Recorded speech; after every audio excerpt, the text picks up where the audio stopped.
오늘 본문은 우리에게 너무나 잘 알려진 야곱에 관한 이야기입니다. 우리가 즐겨 부르는 찬송가에도 이 장면이 나오기 때문에 더욱 친숙하고 별로 배경 설명이 필요 없을 것입니다.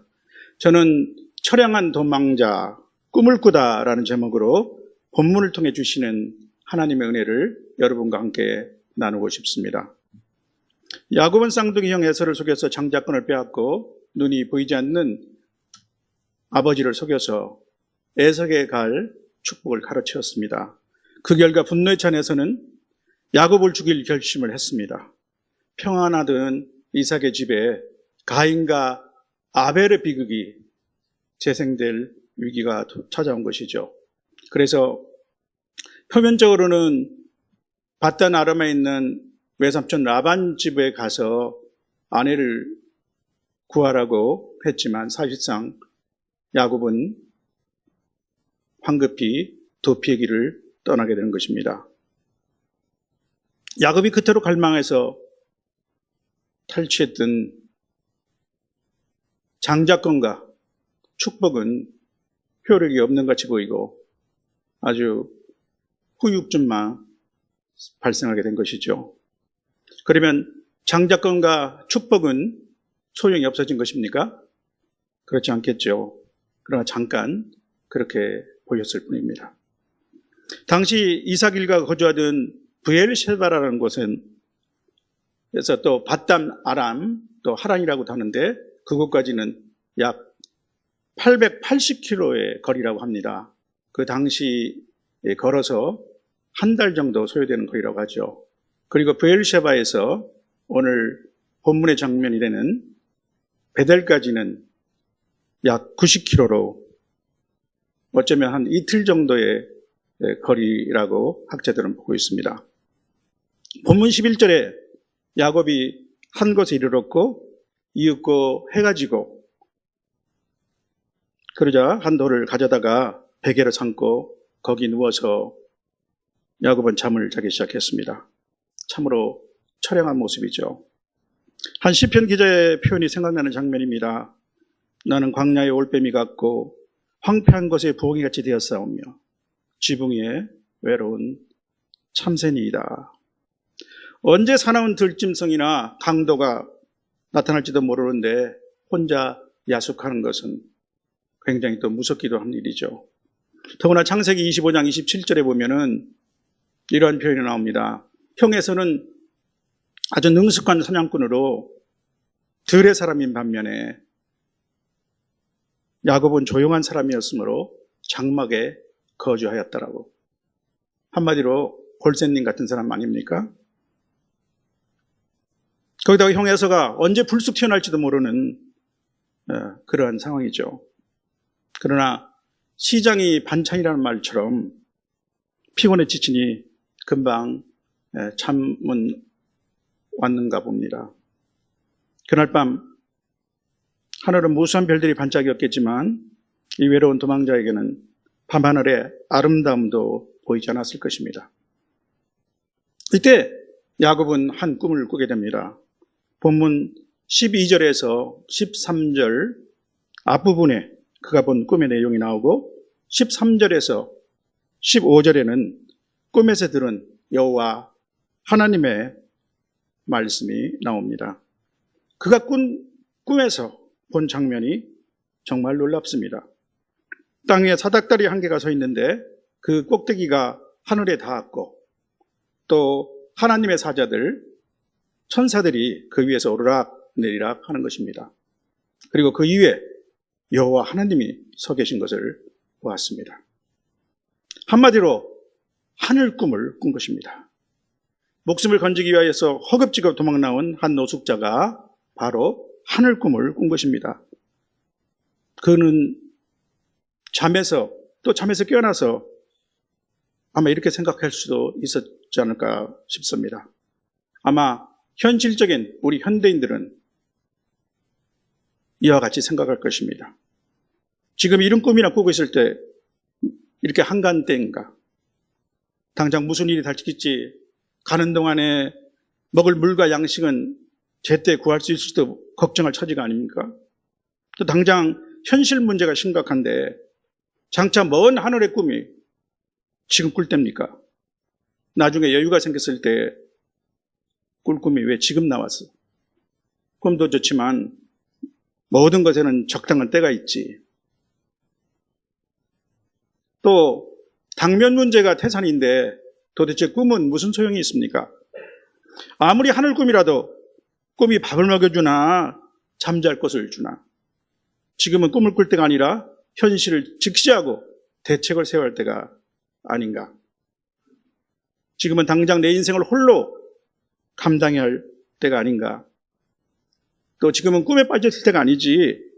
꿈은 현실 도피일 뿐 기껏해야 자기 위안이 될지 모르지만 헛된 꿈에 빠지면 나도 망하고 우리 가문도 또 하나님의 이름도 더럽힐 수 있는 것이 아닌가. 어떻습니까? 상당히 과장되었죠? 그러나 우리가 전도를 하다 보면 이렇게 말씀하신 분을 많이 만나는 것도 사실이 아닙니까?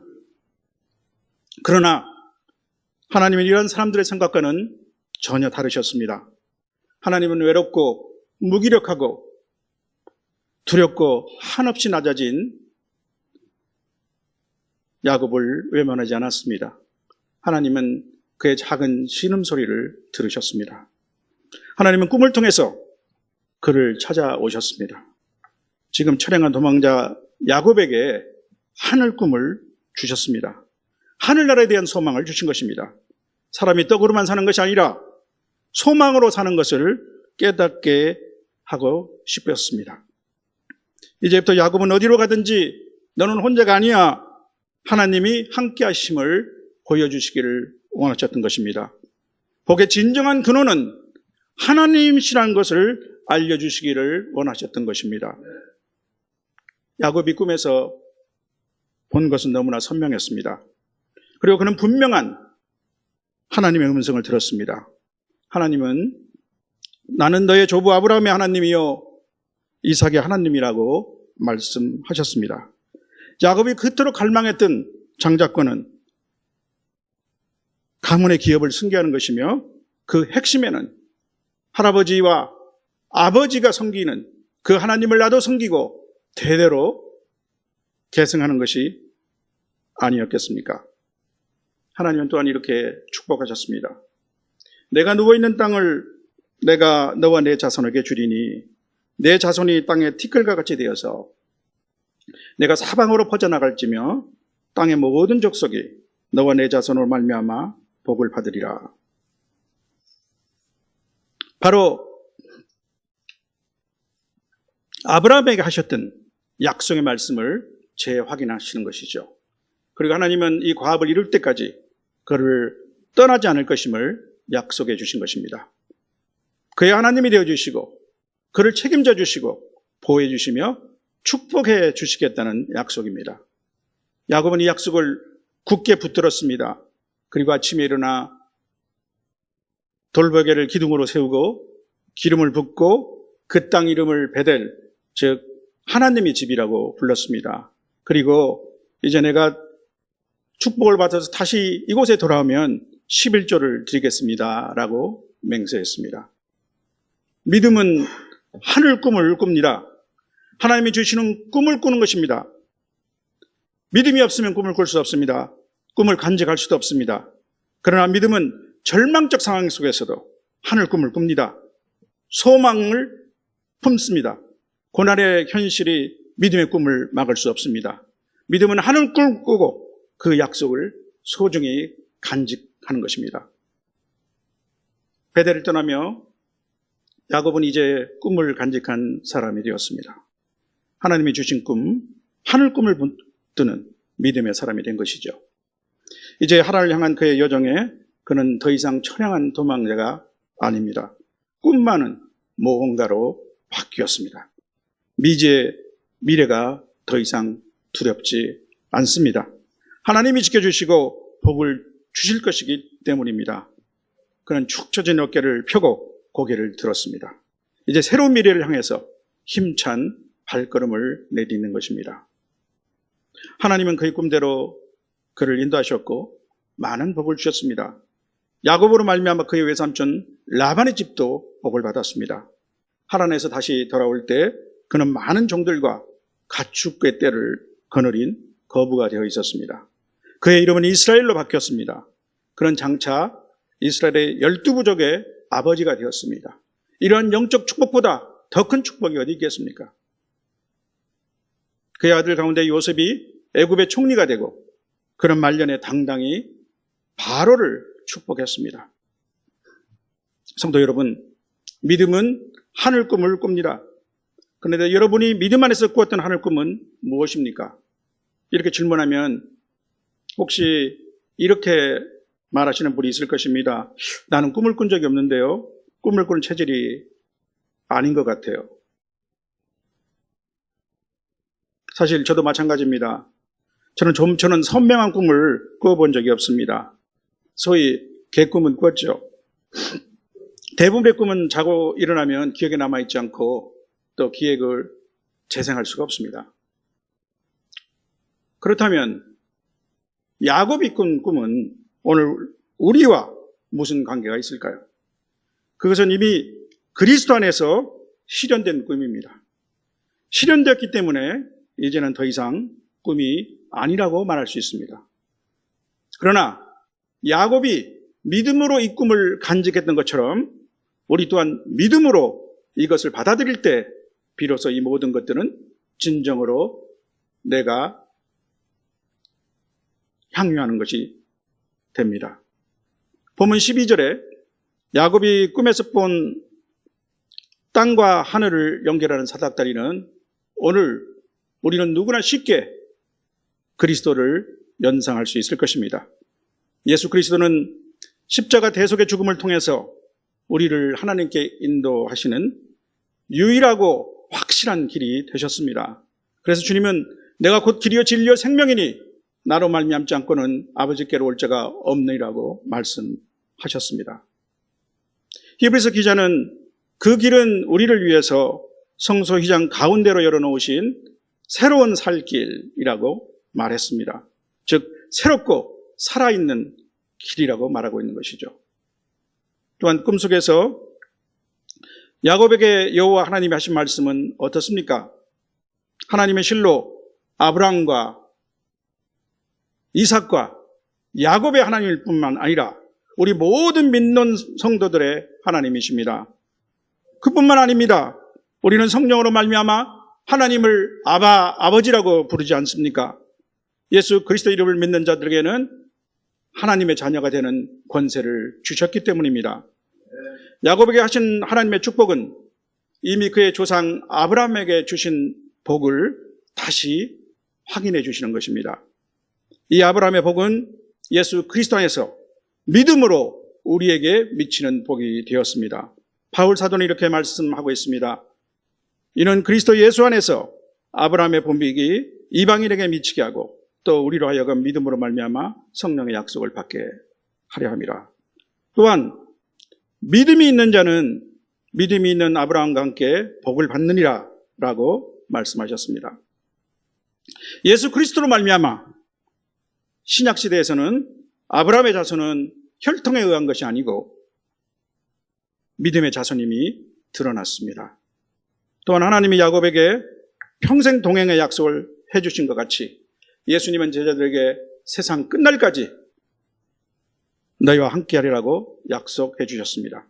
이뿐 아니라 예수님이 승천하신 후 성령께서는 친히 우리에게 오셔서 일평생 우리 안에 내주하고 계십니다. 우리 성도들의 삶은 이와 같이 그리스도 안에서 이미 하나님의 큰 복을 받은 삶입니다. 더구나 우리의 삶은 이 땅이 전부가 아닙니다. 우리는 장차 하나님 나라를 유업으로 받을 자입니다. 영생과 부활의 소망을 갖고 있지 않습니까? 우리가 혹시 지금 어떤 고난이나 어려움에 처해 있다 할지라도 그것은 우리를 좌절시키지 못합니다. 우리 성도들에게 고난은 세상 사람들이 알지 못하는 의미를 갖고 있기 때문입니다. 고난은 우리의 믿음을 단련시키고 하나님과의 관계를 더욱 강하게 붙들어 줍니다. 고난은 가장된 축복입니다. 그래서 우리는 고난과 환난 중에도 즐거워할 수 있는 것입니다. 믿음의 꿈을 잃지 않는 자에게는 결코 하나님은 최상의 것을 주실 것입니다. 하나님을 사랑하는 자, 곧 그 뜻대로 부르심을 입은 자들에게는 모든 것이 합력하여 선을 이루느니라. 언제 들어도 힘이 되고 또한 우리의 삶의 과정에서 체험하고 고백하는 진리의 말씀이 아닙니까? 성도 여러분, 그리고 베델에서 야곱이 꾸었던 꿈과 관련해서 또 한 가지 짚어보아야 할 것이 있습니다. 하나님이 주시는 꿈은 하나님이 자기 백성과 가지시는 교통, 커뮤니케이션의 한 방법입니다. 구약에는 꿈을 통해 하나님의 계시를 받았던 사례가 매우 많이 나옵니다. 하나님의 사람들은 자주 꿈을 꾸었습니다. 또 하나님의 사람은 말할 것도 없고 이방 왕들도 때로는 신비한 꿈을 꾸기도 했습니다. 요셉을 이락 총리의 자리로 올릴 수 있게 한 바로의 꿈이 바로 그것입니다. 또 느부갓살 왕은 2번이나 아주 신기한 꿈을 꾸어서 다니엘이 그 꿈을 해몽하기도 했습니다. 또한 꿈과 비슷한 것으로 비몽사몽간에 임하는 환상도 하나님이 계시하시는 중요한 방법 중에 하나입니다. 그래서 잠언은 묵시가 없으면 백성의 방자의 행거리와 율법을 지키는 자는 복이 있느니라. 잠언 29장 18절 말씀입니다. 이렇게 말씀하고 있습니다. 신약 성경에도 아기 예수를 찾아왔던 동방 박사들이 돌아가는 길에 꿈에서 하나님께서는 다른 길로 헤롯 가지 말고 다른 길로 가라고 지시하셨죠. 또 우리 아기 예수를 애굽으로 피난시키고 또 애굽에서 다시 고향 땅으로 돌아오게 할 때 요셉에게 현몽하여 말씀하셨습니다. 또 고넬로의 초청을 받기 전에 베드로 사도는 환상을 보지 않았습니까? 바울 사도도 밤에 환상을 보고 마게도니아로 자기의 복음 전도 여행 방향을 바꾸었던 아주 결정적인 전기가 있었던 것을 사도행전은 기록하고 있습니다. 오늘날에도 꿈이나 환상을 통해서 특별한 깨우침이나 인도하심을 받는 사람들이 있습니다. 은사의 하나로 볼 수 있겠죠. 요엘 선지자는 말세의 성령 충만의 징조로 너희 늙은이는 꿈을 꾸며 너희 젊은이는 이상을 볼 것이라고 예언했습니다. 그러나 신약 성경이 완성되고 거기다 성령이 믿는 사람들 안에 친히 내주하시는 오늘날에는 꿈을 통한 계시의 필요성은 그만큼 줄어들었다라고 볼 수도 있을 것입니다. 성도들은 살아계신 하나님의 말씀을 성경을 통해서 또 자신의 향한 약속의 말씀이나 성경을 통해서 자신에게 향한 하나님의 말씀이나 특별한 음성을 들을 수 있습니다. 또한 무엇보다도 성령께서는 성경을 조명해 주셔서 우리 성도 개인에게 특별한 약속의 말씀을 주십니다. 또한 그뿐만 아닙니다.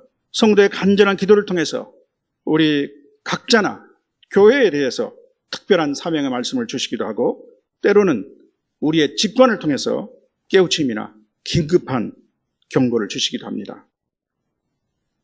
따라서 오늘 우리가 사는 시대에는 하나님이 우리 각자에게 주시는 비전이 꿈이라고 할 수 있습니다. 비전은 하나님이 우리 마음에 주시는 꿈입니다. 약속의 말씀과 함께 마음에 새겨져서 마음의 눈으로 볼 수 있는 것입니다. 비전은 하나님이 나에게 보여주신 믿음의 꿈이며 소명입니다. 몸은 이 땅에 살고 있지만 위의 것을 바라보게 하시는 것입니다. 성경대로 믿음은 바란 것들의 실상이요 보이지 않는 것들의 증거입니다. 이러한 의미에서도 믿음은 하늘 꿈을 꾸는 것입니다. 여러분 각자에게 주신 비전은 무엇입니까? 여러분이